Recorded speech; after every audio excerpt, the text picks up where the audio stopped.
In India, a surging per capita income with changing and progressive lifestyle has led to an unparalleled increase in landscape and gardening market. Farmhouses have become a lucrative business in themselves. A good aesthetically appealing landscape is a desirable asset for any high-value residential project.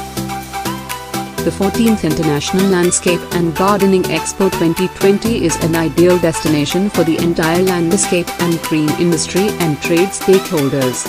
It is a meeting place for manufacturers, exporters, importers, traders and service providers.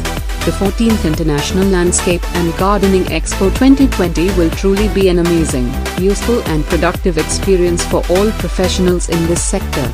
Visit for indoor and outdoor plants, landscape and architecture companies, fountain and accessories supplies, garden machinery and tools, garden furniture, flowers, plants and seed companies, paving material and tiles, stone and granite products, terracotta gardenware and pottery, swimming pools and related products, lighting equipment, International Landscape Industry Conference, etc. The 14th International Landscape and Gardening Expo 2020, 28th, 29th February to 1st March, Hitex Exhibition Center, Hyderabad, India. Organized by Media Today Group.